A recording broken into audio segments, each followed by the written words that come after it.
Alright, so we're doing Hilchos Mikvaot, Siman Reish Aleph. We're heading towards the end. The last few seifim. But before we do that, just a little bit of a review. The last time we spoke a little bit about a mikveh that has been cracked. Cracks formed in the wall, different shapes and forms. And that could bring about several problems. It could bring about a reduction in the water. Eventually you're going to run out of the required minimum amount of 40 se'ah. But there's also the possibility of zoichelin, which is not allowed in a mikveh, as opposed to a mayon. Zoichelin means that the water is running, instead of being be'ashboiren, instead of being sitting in one place. So it all depended. We said, for example, that if there's small little holes where it's dripping out a little bit, or it's percolating in the ground, and it's not nikeres, the zechil is not so much recognizable, then it's okay. Problem is when it's coming out a lot. The question is, can you be toivel underneath the crack, if there's 40 se'ah left underneath? That's what the Mechaber says. Im yish'aru bomem se'ah achar sheyetzu ktsoson she'ad hasedek kosher im lav posul. We should have zoichelin. By the rate that they're coming out, they're considered zoichelin. Then mikveh metayr zoichelin. The Ramah says that yesh machmir, even if you have 40 se'ah ad hasedek. You have to be concerned lechatchila for this. And yesh lochush ledivreim lechatchila listom hasedek to clog the crack. But once you have a mikveh being formed, coming from a mayon, then ein lochush l'schiloso. That was one situation. When you have different kinds of cracks, we went over the differences between if the crack is vertical or if it's horizontal. And then we spoke about also the gabi being machsher, one mikveh from another, through hashaka, the required amount that needs to be between the two mikvois. How big of a hole? What's the size of the hole that connects between the two when you're doing hashaka? Hashaka is not like hamshacha. Hamshacha is where the waters are running or streaming on the ground, for example, from one place to another. And when we talk about hashaka, is we're connecting two bodies of water. And you could have a situation where the hashaka involves one body of water that's kosher, that's tefillah, and one that's not. But you want to make the one that's not kosher. Or when you have two kosher bodies of water, there's not enough between the two of them. So in the example of the Mechaber, we said mikveh shov and mikveh sholem, where one of them is shov, so it's not really kosher. But you want to connect it to a mikveh sholem that has the required amount. So the Mechaber holds that it would be sufficient, just a little bit of a hair. As long as a little bit can get through, it's kosher. The Ramah says that the psul she'ivo shehi midrabanan, since he holds it, is the raisa. But if it's a psul she'ivo shehi midrabanan, as the Taz explains, which we're talking about a situation where roiva mikveh is kosher, the miut is shov. That's fine. That would be what Mechaber says would be acceptable in a psul she'ivo shehi midrabanan. Psul do raisa, then you would need keshvoferes anoid, and that's the more common measurement that we find connecting, for example, the bore and the mikveh, whereas the mikveh's water is being continuously drawn from the faucet, but it's being connected to the bore of the rain. So there you would need a nice size hole to connect the two of them. Ramah goes on to say that filu b'psul she'ivo yesh cholkin, there are some that argue. Okay, Sif Nun Hey, that's where we're holding. The next few seifim are not very relevant, I guess we could say. There are all kinds of situations that may arise if you're somewhere in the desert, somewhere in a place where there is no man-made mikveh, but a natural mikveh that maybe has formed. All kinds of unusual situations, let's say. And some of that is taken from the Mishnah, others are Toseftas. So Sif Nun Hey. שלושה מקוואות שיש בשניים מהם בכל אחד 20 שאור מים כשרים ובאחד מהם 20 שאור מים שאובים ועומדים זה בצד זה. So you have a situation where you have imagine three ditches, right, or three mikvahs, that the outer ones, there are three next to each other, the outer ones have 20 se'or of mayim ksherim, and the middle one has 10 se'or mayim she'uvim. They're right next to each other. So ima she'uv min atzad, if we're talking about from the three, the one that's the shov is on the side, it's not in the middle of the three. V'yordu shloisha, and three went down the tovlu bahin and immersed at the same time. And as a result of three people going down, the waters filled up and pretty much went through all three. V'yotzu al sfasam, because they go over. The three people going in, so the waters come up and they mix. And that's what happened over here. Huksheru shloshtom, all three became kosher. Why? Because at one moment they were all connected, and you had mem so maim ksherim at one time. Those that immersed in them therefore are tehorim. So because at one, even though now when they come out there's no longer the 40 se'ah, it was only momentarily that the waters mixed, but at one given moment there was 40 se'ah of mayim ksherim, even though one of them is dipping in the third one, which is shov, but as a result of them all dipping together, they're mixing through the top, the waters are crossing over, and for that tefillah it's acceptable. At the beginning you said there was 20 and 20, and how much in the third? 20.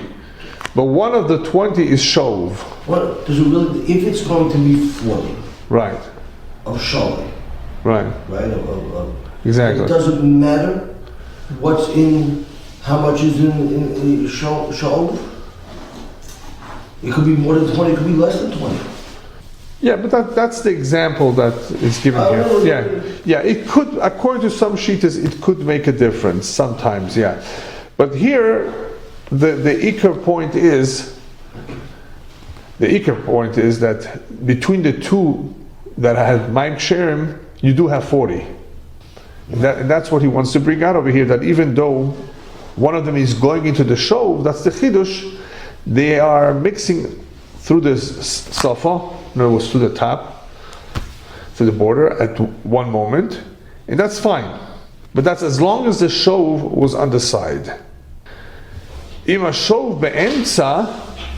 shov bor was in the middle, the two on the corners or on the edges cannot really mix except through it.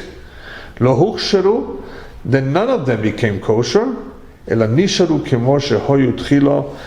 remained the way they were before. And those that immersed in them did not become torah. Now there's some questions over here in the poskim. Perhaps we could tie in the following. We can argue that if anything, why not say that the she'uvim hishiku the ksherim before, and then all the waters are puzzle. Remember, just like the kosher waters can through hashaka make the puzzle water or the shov water kosher. There's also a possibility, there are scenarios where the puzzle waters can make the kosher waters puzzle, since they don't have 40 se'ah yet. Remember Gimulugin? So that's a good question. So why not say that first the mayim she'ubi were meshik the ksherim before, and then all the waters are puzzle? So you have several explanations here. several explanations given as to why that is not so. The Rivosh explains, Rosh says, first of all, that suffix she'uvim is lehakel. That's first of all. In other words, if you ever have a suffix, it's a kula. But the Rosh explains that mayim ksherim are only nifsolim when you have the waters falling into them and mixing. That's not the case over here. Before that ever happens, they already have mixed. The kosher have already mixed in them. So therefore, that's not a problem. The question is different, however. We could say the other way around. That in the case of where the shov is in the middle, that's where the problem is much more serious than when the shov is on the side. Why do we say that if the shov is in the middle, that, you know what, nothing happened? Okay, nothing happened, we can understand that. In other words, nothing happened that would make it kosher, and things are the way they were before. But in the case of shov is in the middle, it's worse. In other words, the shov should actually make the mayim kshem on the sides possible. When you have the one on the side is possible, shov, and the two in one and the second one are, so they're next to each other, so they are mixing, and you're having the 40 se'ah prior to the other one posing a problem. So when the two ksherim are next door to each other is much better. That's understandable. But when the shov is in the middle, then why not say then that it's not status quo, it's not things are the way they were till now and nothing happened to make them kosher? On the contrary, why not say that the shov, in this case, when the two ksherim are far apart, that this shov makes them possible? So the Rash holds that there was hamshacha. There was hamshacha here. It wasn't that the waters fell. It was hamshacha of the she'uvim and the ksherim. And this hamshacha is machshedim that they should not passel. So these waters are not falling into the kosher waters. They're coming about through hamshacha, and this hamshacha does not passel, does not make the mayim shuvim passel the mayim ksherim. The Taz explains that the majority of the ksherim, you have two. The majority of the ksherim hold back the miut she'uvim from entering. Since you have a majority of ksherim, it doesn't give the mayim she'uvim a chance to passel it. And based on Sif Yud Zayin that we learned before, a similar scenario when mayim she'uvim shehoyu betzad mikveh, the Mechaber says there in Sif Yud Zayin, based on that, the Rivosh explains over here too that hashaka and hamshaka would not be paiselis unless it's mixed through pouring. Pouring the mayim psulim into the mayim sherim would be a problem so long as you don't have the required mem se'ah. But if it happens through hashaka or through hamshaka, it's not a problem. Exactly like we saw in Sif Yud Zayin, pretty much. Yeah. All right. I'm not going to go into a little bit more into the Rivosh. The Taz goes on at length to explain the Rivosh. I think that's sufficient for this halacha. That there's a difference between if the shov is in the middle or if the shov is on the side. Whereas when it's on the side, you have that advantage of the two mikvois, even though they're chaserim. Between the two of them, you do have 40 sa'at any given time when the three people are immersing, and the waters do go over the top. Then that's fine. Sif Nun Vov, Shnei Mikvois Shel Chof Se'ah. In this scenario, you don't have three, you have two. Each one is 20 se'ah. Echot Shov, Echot Kosher. One is Shov and one is Kosher. Yordu Shnaim, so two people went down. Two people immersed in the mikveh. Veishikum, so you had hashaka as a result of them going down. V'tovlu bohem, they immersed in them. So, in other words, Yishikum over here was not that they did something to create hashaka, it's just the act of going into the mikveh brought about hashaka. So the two went in at the same time. Afilu adumim v'hilbinum, olevonim v'hidimu. Even though the waters mixed so well that even though one of them was red and they became white because the other one was white or clear. one was clear and the other one was red. In other words, and therefore it became red. The mikvois remain, the status remains as they were before, and the same thing with those who immersed remain the same. Here you only have two. So even though it appears that the waters mixed in, you don't have that advantage that you had when you had three. However, as the Taz explains, in other words, it doesn't become possible either. You can add more to the kosher to complete the 40 se'ah, even though there's some maim shuvim that got mixed in. By the time they entered, whatever entered, they were already nizbatel in roiv hakshedim. And the Taz explains somewhere else, what does it mean, roiv? In other words, that there's not that much coming in when the two are mixing from the top. So the little bit that comes in is bottle in the roiv. Shach explains that in the case of the three, it's the same idea in the name of the rivosh.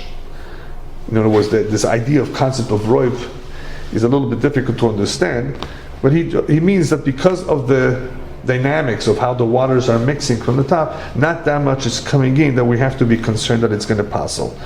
So nothing happened, and you can still continue to build up this kosher mikveh and complete it to 40 se'ah.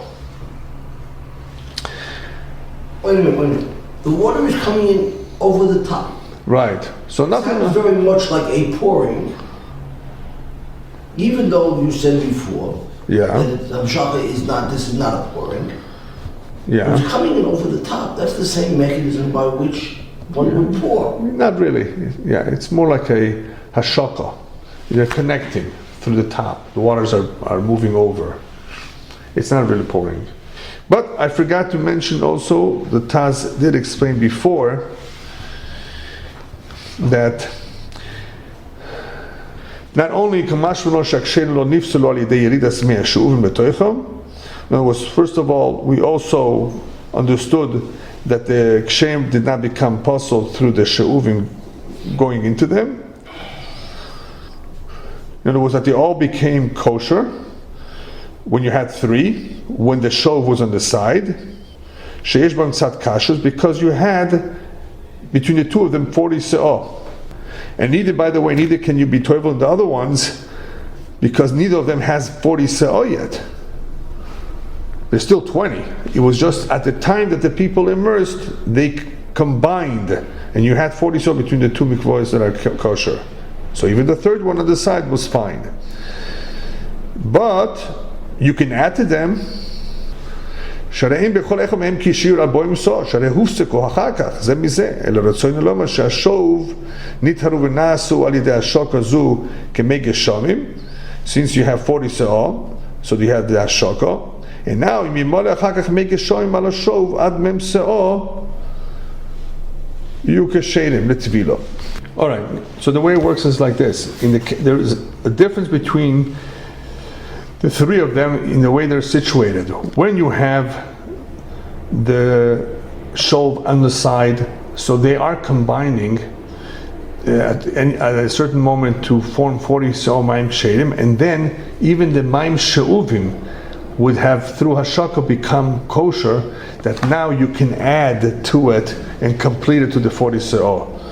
It's only in the other case where the shov is in the middle that even though they may have combined, it is not exactly the same, and that remains the way it was, and you cannot add to it to make it kosher by just adding 20 additional se'ah of maim shedim.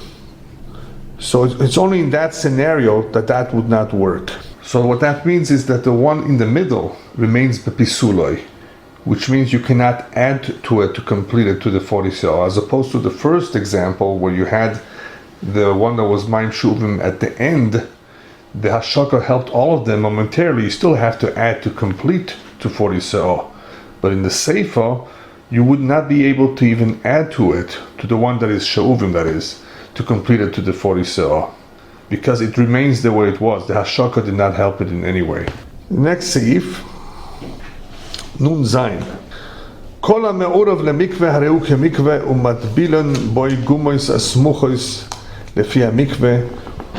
Anything that is adjoining a mikveh, mixed with a mikveh, connected to a mikveh, is therefore like the mikveh, and you could be matbil in it. The reason it says matbilin boy doesn't necessarily mean that you can dip into it, because it might be small. You can use it for kalim. Matbilin boy. Same thing with gumois, therefore hasmuchos lefi mikveh. When you have all kinds of ditches, little shallow places that are adjoining to a mikveh, gumois, like a little pit, or even mokum ragle prosus behema. Let's say where the animals passed by, and as a result of them walking through, their prosus, their hoofs, went in and caused a what do you call those? A depression on the ground. So there was water in them, and somehow those waters are connected to the waters of the mikveh. That connection is the size of a shoferes anoid. You could be toivel in them. In other words, you can be matbil, I should say, something, an object that needs tvila in them. Because if they're connected. So the Ramah adds, therefore, kli amunach b'tzad mikveh. If you have a kli that is right next to the mikveh, joining the mikveh, and you want the waters to reach it, what you can do is menanea biyodoi. You can make a wave with your hand in the mikveh waters, menanea biyodo ha-mikveh, kedei sheyase gal, so that it should create a wave, gal b'mayim, in the waters, v'yavor, and that will pass over agabe akli, v'oilelot v'lo, and that vila would count. On one condition you can do that. Bilvad shelo ya'akor hagal mimkoimo. As long as you don't detach the waters, you don't shove it in such a strong way that the waters completely detached themselves and then fell on the keli. They would just move over. So it's your koyach. It's not your hand. And I'm going to explain what that means. It's through your koyach, your power, that you are moving the waters from the mikveh directly over the keli. So as long as you don't make a gal that detaches itself, it's okay. As long as it's connected to the mikveh, it's okay. So what's the issue over here? If you bring them with your hand, if you move over the waters directly with your hand, this should be a problem too, because you're bringing over the water with a dover ha-mekabel tuma, which is the hand. And we said that you can't do that. So that is one issue here. So how come it works over here, that you're allowed to make a gal? So we said that we're not really bringing the water with your hand, which would be a problem. You're just moving it.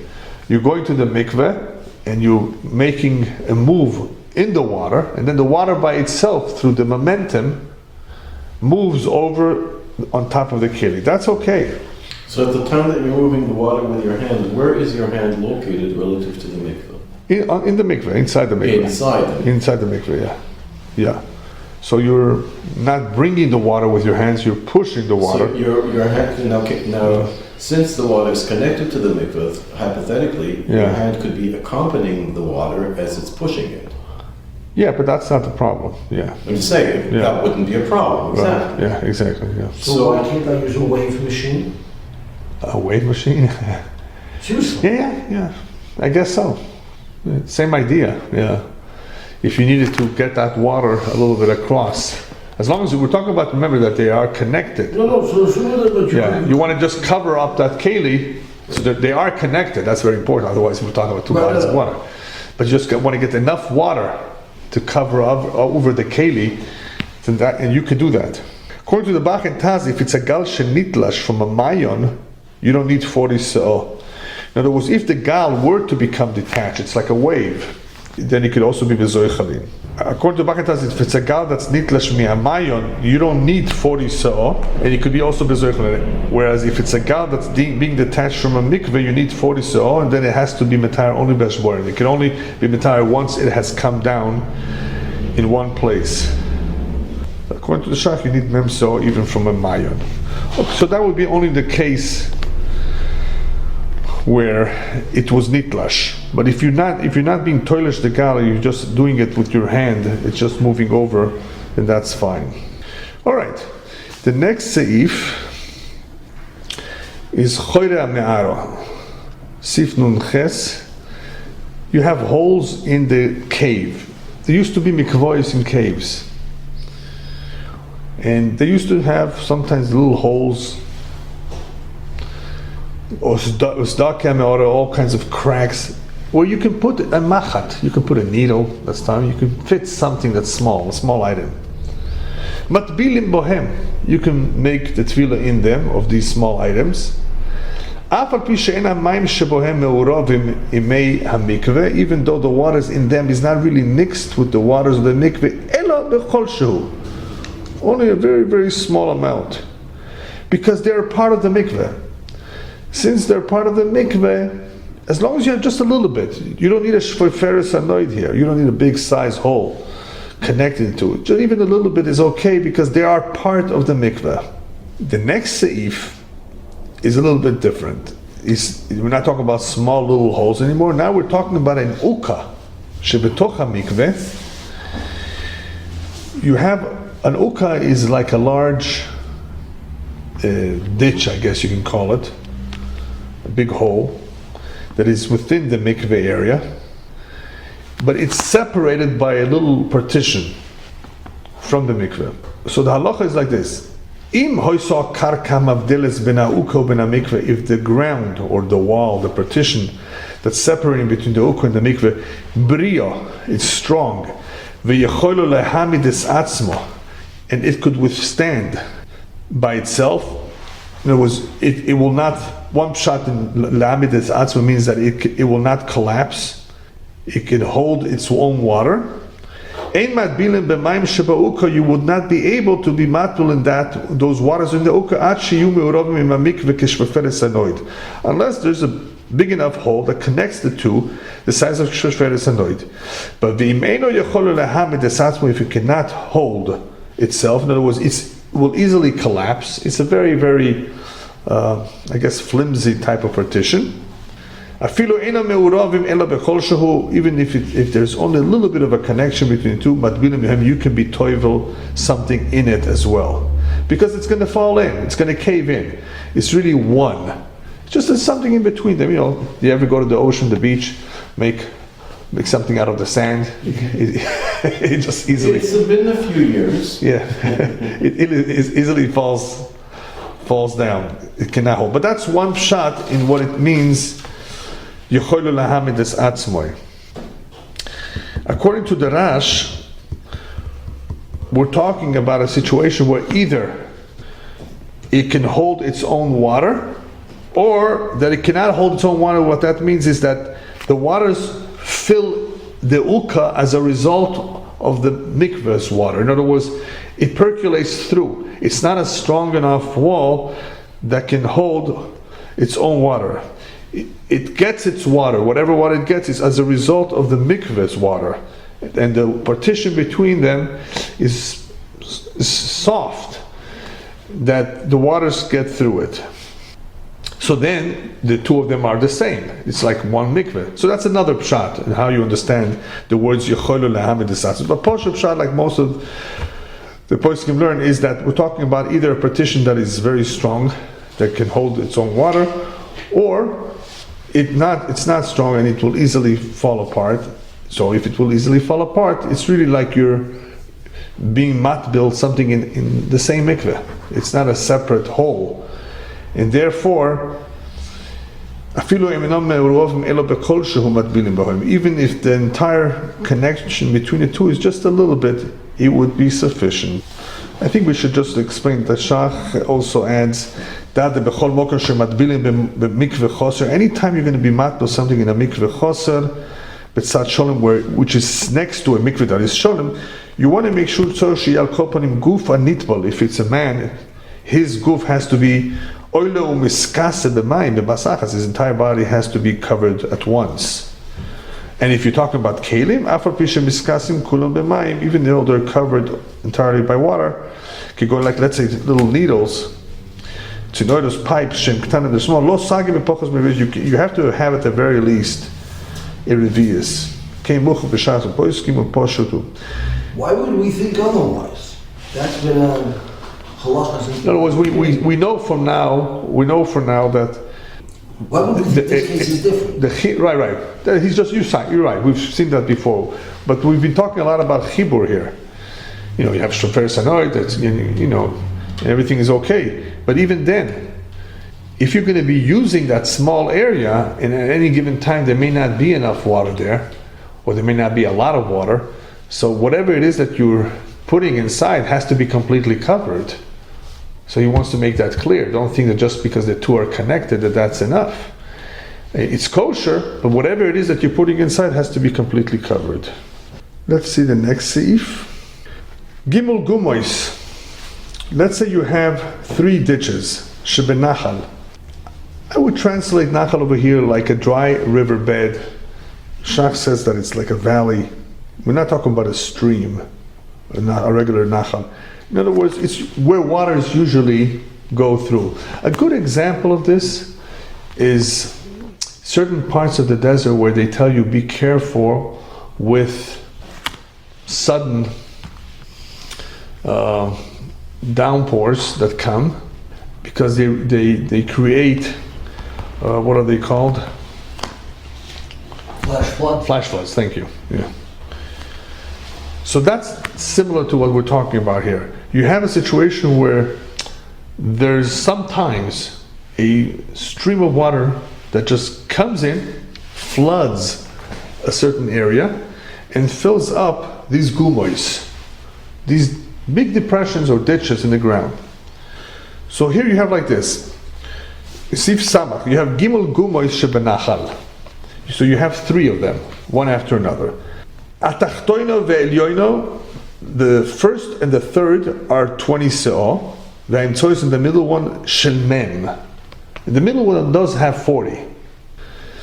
And then you had this Shetef, Shel Geshomim. In this case, you had a tremendous downpour of rain, Oiver betoch hanachal, going through this area. Even though this water is going in them and coming out of them, don't think that this shetef of Geshomim can combine all 3. You can only use the middle one, which has the 40 saw. Why? Because if the waters are streaming along, they do not combine. This is different than the other examples where we saw 3 people dipping in, right, and water's mixing. Here we're talking about nischolim. If the flash flood is coming through, right, and it's covering the whole area, right, why are we not saying that there's some connection over the cross the top to the whole valley, including these 3 ditches and all the other area around it, so that at least for at some point. Yeah, but there's not the required amount, right? If there would be the required amount, the whole flood is going to be at least 40. Is he talking about going in at the time when? At that time, yeah. So at that time, it should be fine. Yeah. So when is he talking about not? All this is nischolim. The Rambam explains this, that nischolim do not have the power of combining mikvois. The Shach explains that that's only with Mei Geshamim, with rain. With Mei Mayan, it would be possible, because the waters from a Mayan, a well, that come out, they can connect everything.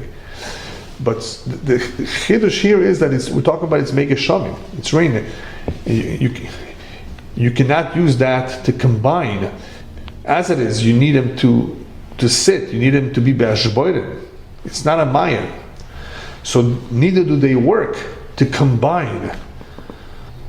There are situations where waters can combine. We said that before, but not Mei Geshamim that are coming about in the form of nischolim. He says it very clearly. Eina nischolim me'arvim elam kin omdu. unless they stood. If they all stood, then it's fine. They stayed in place. Now they could be okay. It could be now that they're mixed, now they're fine. You do have 40 so in the middle, but not during the time that they are nischolin. That's the key here. Okay, let's just maybe see a couple more. Let's see somebody, closes his hands and feet and sits in a channel of water. If the waters pretty much went all over him, he's tahor. And we've spoken about this before in Hilchas Niddah as well, that if the waters are not too deep, you may have to bend, or you may have to somehow put yourself in a position where the water covers you completely. So that's what it says over here, that as long as the waters cover you and went through you, and we look at him, and we can determine that the waters reached every part of him, then he's tahor. So that's possible, even though it's amas hamayim, if the waters entirely cover him, it would be okay. Sif samach beis. If you have exactly 40 sa'o in a mikveh, exactly, well, you can easily lose some of it, so you have to be careful. Therefore, anybody going inside of it, lo yikfotz should not jump into it. So the water should not be missing some of the 40 sa'ah as a result of him jumping in. Some of it's being splashed out. The Rambam has a whole different take on this idea of not jumping in. He says it doesn't look right. It looks like you have no kavana, but he's mostly talking about kotching there. And people might think you're just going in not for the real thing. You're just going to get cool off. But the Poshup Pshat, as we learn here, is that you may be getting rid of some of the water. There's exactly 40 sa'ah. You don't want to jump inside. Just want to go in slowly, so that you should retain the 40 sa'ah until you come out. Neither should you go in twice. Go in once and do it right. Why? Because if you go in twice, we suspect that you may not do it right the first time, and you're going to end up doing it the second time better. So there might not be enough water the second time around when you do decide to do it the right way. So just do it once and do it the right way, because by doing it more than once, there's a chance that you will not have enough water. Since every time a person goes in and he comes out, he takes out a little bit of the water with him. So you don't want to do that. You don't want to go in twice. Let's say two people went in, one after the other. Even though the feet of the first one are still in the mikveh and he has not exited the mikveh yet, so the second person still remains betumosoi. Since by the time the first guy finished his tevilah, even though he's still partially inside of it, there's already less than 40 sa'ah.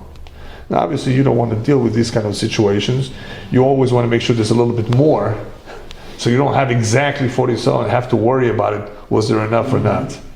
But in the event that this is the case, the second guy will still be betumosoi. The first one, after he completed his tevilah, removed a little bit of the waters. Okay, so that was only if it's a human being inside. What did we say? That even though his feet are still inside, we say that some of the waters came out.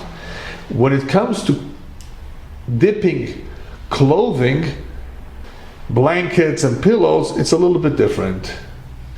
So that's what Samach Gimel and Samach Daled are about. Samach Gimel. Hit bilbo beged aveh. Let's say he dipped a very thick garment, a coat or whatever. Shamayim nivloim besoichoi. The waters are absorbed into it. Okay, that's going to be a problem too. Now that's going to be a problem whether you take it out, or a second problem will be if you squeeze the waters back inside. That's maim she'uvim. However, the one big difference between a beged and a human being is as follows. Hitvibo beged aveh shamayim nivlaim betocho. The waters are absorbed into it. Kol zman shabeged nogeh b'mikveh, so long as the beged is still in the mikveh, hu kosher. The waters haven't been removed. It's absorbed in the beged, and it's in the mikveh. So what? But it's in the mikveh. You haven't taken anything out. Even though some of it is coming out, little by little, but it's in the mikveh. 3 lugin, yeah, but it's still in the mikveh. Even though zovo, they're coming out, but it's in the mikveh. But he'elau mimeno, once you raised it, once you took it out, posol, because shenase shov mi'amayim sheyordu b'meged l'toicho, because by then, if the waters do go back in, these are mayim she'uvim, because they came out of the mikveh and then they went back in. So again, in this kind of situation, you want to be careful not to take it out completely, not to squeeze it out. V'mat bilbo yoyre, what's the proper way of being toivel a pot? Now this is also interesting because in Hilchas Tvilas Kelim, which we'll be learning a little bit later on, we'll talk about more about chatzitza, but when you do immerse a keli, like a tea kettle that has a spout, you want to make sure that the water is really getting very, very well. So there's a way to do it that you know for sure the water's got in all the way and that there's no air bubbles inside. The proper way to do it is just to put it in slowly so the water does get in everywhere, and that you don't put it in backwards or in such a way where the waters may not get everywhere. So here there's a different concern, because we're talking still about a mikveh that has exactly 40 se'ah. So he matbil boyoire, if you're going to be being matbil here a pot or shar kelim, moiridan lesoicho derech pihen.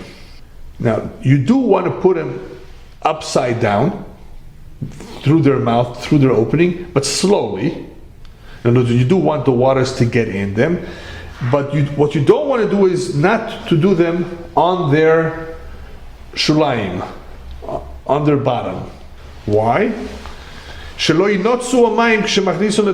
water should not splash and come out. And you may have less than 40 se'ah. So you do want to put them slowly, but you want to put it in through their opening, through the top, right? In other words, upside down. So the water should enter it well, and it should not splash. But when you take him out, but when you take him out through the shulaim, in other words, through the bottom. How would you do that? So so the bottom goes out first, and then the spout is the last? Yeah, in other words, right, the bottom goes out first. Why? So that no water should remain inside the pot, and that the mikveh should be lacking. So the concern is the mikveh here and not the pot. Right, here we're not talking so much about the pot, exactly. We're talking about more about the mikveh, yeah. As long as you're careful with what you're doing, you're okay. It's just a suggestion of how to do it right. But when you do have an exact amount, you want to be careful not to have any waters left inside, obviously. Otherwise the mikveh will be missing some of the waters. All the waters in the keli. It was what you took out. Besides that, you have another problem. The maim shebekli, you she'uvim. They're going to be she'uvim. If they fall back later into the mikveh, yifsaloi, so they're also going to be possible if there's so much of it. Because there's no sheer mikveh. See, if you have a big mikveh, this is not a problem at all. You're not worried about the splash, you're not worried about maim shuvim coming back into it. This is only when you have alboim som metzumtzomois, just exact. So these are some of the concerns that we have, and how to put it in and how to put it out. Sif samach daled. Hamat bil karo keset b'mikveh sheyesh bo mem se'ah mechuvonos. So again, we're talking about a mikveh that has exactly 40 se'ah. And this time we're talking about being matbil a pillow or a blanket or pillowcase, any of these items. And we're talking about a mikveh that has exactly 40 se'ah. Kivan she'igbiya siftoteha mehamayim, the moment you take out this pillow or blanket from the water. Nimtzos amayim shebetoichem she'uvim. Any water is remaining in this, at the bottom of this blanket or the pillow, will be she'uvim. When you end, once you take out the whole thing, because as long as part of it is still inside, it's okay, we said before. But once you've taken out everything, the edges of it, it may contain water, and that mine will be she'uvim. So keitzad yaseh, what should you do? Matbilon umalon derech shulehen. Also, you do it somehow upside down, in a way where any waters that are contained in this blanket or pillow or whatever would fall in, or would not be able to come out. So can you squeeze the top? In other words, somehow you take it through the part that does not hold any water. Well, if you would as you take it out and you squeeze it, so long as the bottom is still in the water. As long as it's in the water, it's okay. So the top can all be squeezed out, so long as you have a little piece still left in the water. If you have a blanket, it's a little thing. You can start squeezing the top and dry all of that out. Well, that's also that already has come out in a sense. But that's my question. It's one long garment. Right. If you take out a corner and you start squeezing out that, so the water goes down through the garment. Yeah. It should be okay. It's still connected to the water. It's still connected to the water. Yeah. It's only that last little bit that you have to worry about. Yeah. And that last little bit should be less than 3 lug. Yeah. Hopefully it's not that much, right? Right. That's what the Shach says, legabe derech shuleihem, ma'al and derech shuleihem, to the bottom, you bring it up to the bottom. The hashto mayim sheboim lesoichon, any waters that came in, lo mifselu mishum she'uvim k'shenoivim lemikveh, lefik sha'adayin akli b'mikveh, since as long as the kli is still in the mikveh, lo nishavu. In other words, they were never really removed. Shemaleo v'nishapech, when you bring it out and you turn it over, derech shulav, tulo mikre mayim shebesoichen she'uvim. It's no longer called mayim she'uvim. She'enam miskablim betoicho. In other words, they're not really being held. They're not being contained within that garment. Okay, that's, I guess, one explanation of why it wouldn't be a problem. So that's with karen keset, where you would have to be careful. Malad derech shulein, through their bottom. In other words, in a way where any waters that may have been in this garment would not come out. You don't have that problem, however, with a kupa. Aval a kupa, the sack, like a basket or a sack, they're perforated. Matbilu malekedarkon, you don't have any problem, no matter how you bring him out, it's okay. Eino choishesh. And the reason for that, as the Shach explains, I should say the Taz, is shehein menukovim. They are perforated. Ve'hamayim shebahim lo nasu she'uvim. Me'achar shamayim meurovim derech nekovim. Since the waters are connected through the holes, you have no problem. So I guess there may be some situations where you're immersing something that has holes, or it's perforated, and that wouldn't hold any water. So that wouldn't be, you wouldn't have to be concerned how you take it out. There was, even though it's still wet, you may have a question of whether waters are missing now, maybe, but not so much she'uvim, because it's always connected. It's always going through. It's not that it's held back, contained, and then falls back. As the Taz explains, the waters that even went through it can never become she'uvim, because the waters me'urovim. They're always connected through the nekavim. So they never really, I guess, have a chance to stay behind in a substantial amount, at least. That would pose a problem. Okay, so we'll stop over here.